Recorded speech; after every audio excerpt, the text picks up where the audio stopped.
Hello friends, welcome to our channel education E class. Education E class के आज के video में हम डिस्कस करेंगे यूपी बीएड प्रवेश काउंसलिंग 2020 में डायरेक्ट एडमिशन की सारी प्रोसेस को आज हम समझेंगे। हम बीएड प्रवेश काउंसलिंग को लेके उस समय से वॉच कर रहे हैं जब यूनिवर्सिटी में काउंसलिंग का आयोजन किया जाता था। वर्तमान समय में काउंसलिंग अब आप सेल्फ कर सकते हैं, अपने आप खुद ब खुद काउंसलिंग कर सकते हैं।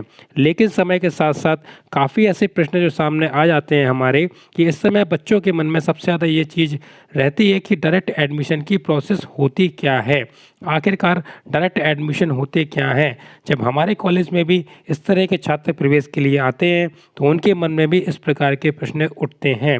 तो इन्हीं प्रश्नों को आधार को मानते हुए हमने आज के वीडियो बनाया है, उन प्रश्नों को शामिल किया है जिसमें छात्रों के मन में जो प्रश्न आते हैं उन प्रश्नों के आधार पर आज का वीडियो बनाया है। तो चलिए आज के वीडियो में स्टार्ट करेंगे। आज के वीडियो में जो हम डिस्कस करने वाले हैं वो हम पॉइंट बाय पॉइंट करेंगे और उसके बिंदु बाय बिंदु उसका अब पूरा का पूरा प्रोसेस को समझेंगे। जैसे सबसे पहले हम बात करेंगे कि डायरेक्ट एडमिशन का अर्थ क्या होता है। डायरेक्ट एडमिशन ऑनलाइन प्रक्रिया है या फिर ऑफलाइन प्रक्रिया है। डायरेक्ट एडमिशन के लिए कॉलेज का चयन कैसे करें। उसके बाद बात करेंगे डायरेक्ट एडमिशन कितने चरणों में होती है। इसके बाद हम डिस्कस करेंगे डायरेक्ट एडमिशन में मनचाहा कॉलेज मिल सकता है। ये देखिए बच्चों के मन में इस तरह के प्रश्न आते थे क्वेश्चन में और इस तरह के प्रश्न उन्होंने हमारे कॉलेज में आके पूछे हैं। तो उसी को आधार को मानते हुए हमें ये लगा कि छात्र हित के लिए हम इस प्रकार का वीडियो बनाए कि एक ही वीडियो में उनको पूरा डायरेक्ट एडमिशन का प्रोसेस अच्छी तरह से समझ में आ जाएगा। तो डायरेक्ट एडमिशन में क्या अकाउंट की आवश्यकता होती है, डायरेक्ट एडमिशन के लिए क्या रजिस्ट्रेशन ज़रूरी है, डायरेक्ट एडमिशन के लिए क्या काउंसलिंग में भाग लेना ज़रूरी है। ये सबसे महत्वपूर्ण चीज़ है और इसको सबसे ज़्यादा यही प्रश्न पूछा जाता है कि क्या डायरेक्ट एडमिशन के लिए काउंसलिंग में भाग लेना ज़रूरी है। इसको भी डिस्कस करेंगे और इस बात को हम अच्छे प्रकार से समझेंगे। डायरेक्ट एडमिशन के लिए क्या एंट्रेंस देना ज़रूरी है, महत्वपूर्ण सवाल है ये। डायरेक्ट एडमिशन कॉलेज में कभी भी हो सकते हैं, मतलब क्या कभी भी अब जब आपका मन करे तब कॉलेज में आप ले सकते हैं। किन किन कॉलेजों में डायरेक्ट एडमिशन हो सकते हैं। और लास्ट में तीन बातों पर हम विशेष ध्यान देंगे यहाँ पर कि डायरेक्ट एडमिशन की फ़ीस क्या होगी। डायरेक्ट एडमिशन की फ़ीस ऑनलाइन जमा होगी या फिर ऑफलाइन जमा होगी, या फिर अंत में डायरेक्ट एडमिशन की जो पूरी की पूरी प्रोसेस है उसको सारांश में एक बार हम समझेंगे। तो चलिए फिर शुरू करते हैं हम आज का वीडियो। आपको एक एक करके डिस्कस करके बताएंगे कि आपने जो ऊपर क्वेश्चंस आए हुए हैं उस पर हम डिस्कस करेंगे। सबसे पहले हम यहाँ पर बात करेंगे डायरेक्ट एडमिशन का अर्थ क्या होता है। तो देखिए डायरेक्ट एडमिशन का अर्थ ये बिल्कुल भी नहीं होता है कि हम कॉलेज में जाके सीधे के सीधे हम कॉलेज में प्रवेश ले लें। ये कॉलेज में जाके सीधा प्रवेश आप इस प्रकार से नहीं ले सकते हैं। आपको जो काउंसलिंग की प्रोसेस होती है, जो भी गवर्नमेंट की गाइडलाइंस होती है और जो भी यूनिवर्सिटी के द्वारा जो गाइडलाइंस को जारी किया जाता है उसको आधार पर ही आपको डायरेक्ट एडमिशन लेना होता है। ये बिल्कुल नहीं होता है कि आप मैन्युअली जाएँ और ऑफलाइन एडमिशन ले लें। इसके लिए भी एक प्रोसेस को डिसाइड किया गया है, उस प्रोसेस के आधार पर आप एडमिशन ले सकते हैं। अब हम बात करेंगे कि डायरेक्ट एडमिशन में ऑनलाइन प्रक्रिया है या फिर ऑफलाइन प्रक्रिया है। डायरेक्ट एडमिशन पूरी की पूरी ऑनलाइन प्रक्रिया है। आगे चलकर हम आपको वीडियो में बताएंगे कि आप किस प्रकार की ये ऑनलाइन प्रक्रिया है, इसके लिए क्या किस किस चीज़ की ज़रूरत पड़ती है, क्या क्या टर्म एंड कंडीशंस होती हैं। आगे की वीडियो में हम आपको एक एक करके क्लियर करेंगे। इसलिए जब तक आप पूरा वीडियो नहीं देखोगे आपको पूरा का पूरा प्रोसेस समझ में नहीं आएगा और आपको बड़े ध्यानपूर्वक प्रोसेस को समझना है। यदि आप काउंसलिंग में भाग लेने जा रहे हैं और अपनी सही प्रकार से काउंसलिंग कराना चाहते हैं तो आपको वीडियो को पूरा देखना पड़ेगा। आप डायरेक्ट एडमिशन के लिए कॉलेज का चयन हम कैसे करें।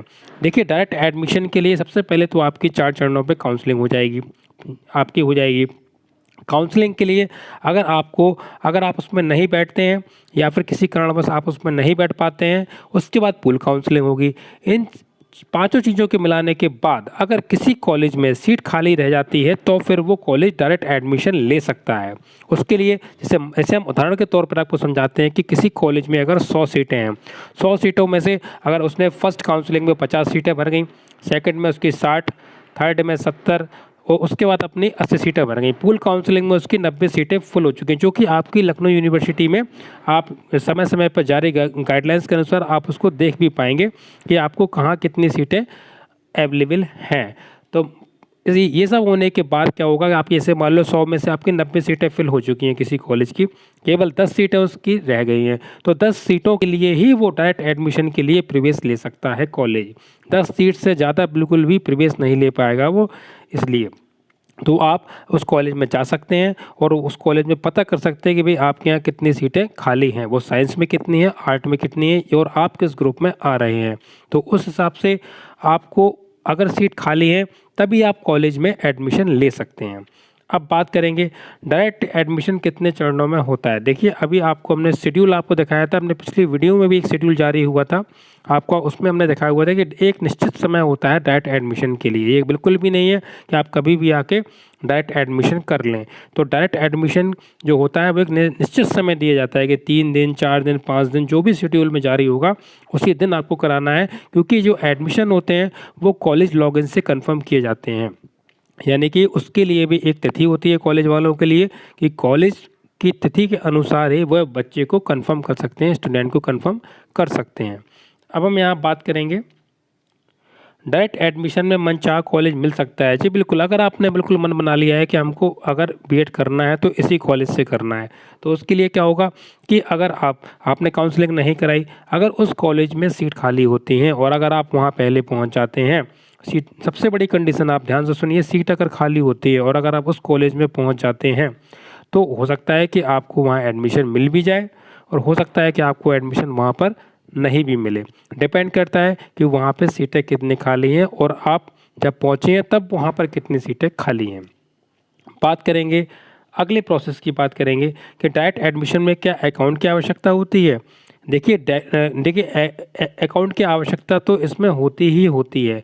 जब भी आप रजिस्ट्रेशन करेंगे तो अभी आपको देखो अकाउंट नंबर तो डालना पड़ेगा। अगर किसी कारण आपकी फ़ीस फंस जाती है या फिर आपको जो लास्ट की जो बैलेंस फ़ीस है कॉलेज की वो जमा करनी होती है तो वो भी आपको ऑनलाइन ही जमा करनी होती है।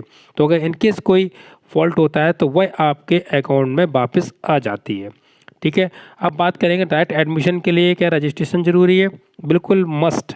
आपको डायरेक्ट एडमिशन के लिए अगर आपने काउंसलिंग के लिए आप बैठ रहे हैं तो आपको डायरेक्ट एडमिशन के लिए आपका रोल नंबर होना ज़रूरी है। अगर आप बैठे हैं उसमें एग्ज़ाम में बैठे हैं तो आपका रोल नंबर होगा। रोल नंबर से ही आपको सर्च किया जाएगा कॉलेज लॉगिन आईडी से और वहाँ से आप जाके आपका जो फॉर्म ओपन होगा वहाँ से आप रजिस्ट्रेशन करा सकते हैं। अब बात करेंगे हम अपनी डायरेक्ट एडमिशन के लिए क्या काउंसलिंग में भाग लेना ज़रूरी है। देखिए काउंसलिंग में भाग लेना एक अलग प्रक्रिया। अगर आप काउंसलिंग में भाग लेते हैं तो आपको तो कॉलेज चूज़ करना पड़ेगा। मनचाहा कॉलेज अगर आपको आपने 4 कॉलेज डाले और आपको चारों कॉलेज आपको अगर नहीं मिलते हैं तो आपका पैसा रिफ़ंड हो जाएगा। और अगर 4 में से कोई से भी कॉलेज मिल जाता है आपको तो जो 5,000 की जो फ़ीस है वो आपकी रिफ़ंड नहीं होगी। इसलिए डायरेक्ट एडमिशन के लिए बड़ी चीज़ है कि आपने एग्ज़ाम दिया हो, आपका रोल नंबर जनरेट हुआ हो। रोल नंबर जनरेट होगा तो आप सीधे किसी तरह डायरेक्ट एडमिशन में जाके भी अपनी सीट को कंफर्म करा सकते हैं।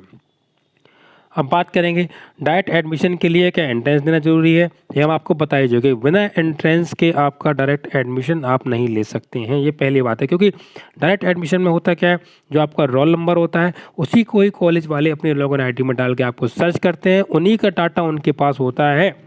आप बात को समझें कि जिसने एंट्रेंस दिया है उन्हीं का डाटा ही कॉलेज वालों की आईडी में शो होगा और उन्हीं लोगों को ही वो अपने कॉलेज में कंफर्म कर पाएंगे। तो आप लोग समझ गए होंगे कि इसके लिए एंट्रेंस कितना इम्पोर्टेंट है। बिना एंट्रेंस के आपके बिल्कुल भी नहीं होने वाला है। ये हम आपको पिछले 4 या 5 वर्षों से जब से सेल्फ काउंसलिंग हो रही है उसी के आधार पर ये हम आपको चीज़ बता रहे हैं जो कि बिल्कुल स्पष्ट है और बिल्कुल सटीक है।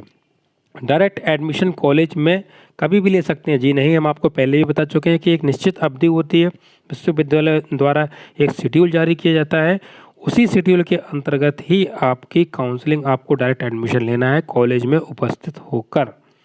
इसके बाद किन किन कॉलेजों में डायरेक्ट एडमिशन हो सकते हैं। देखिए डायरेक्ट एडमिशन की जब तक बात आएगी तब तक आपके गवर्नमेंट कॉलेज तो फिल हो ही जाएंगे, तो आपको जो प्राइवेट कॉलेज हैं वहीं मौका मिलेगा आपको डायरेक्ट एडमिशन के लिए।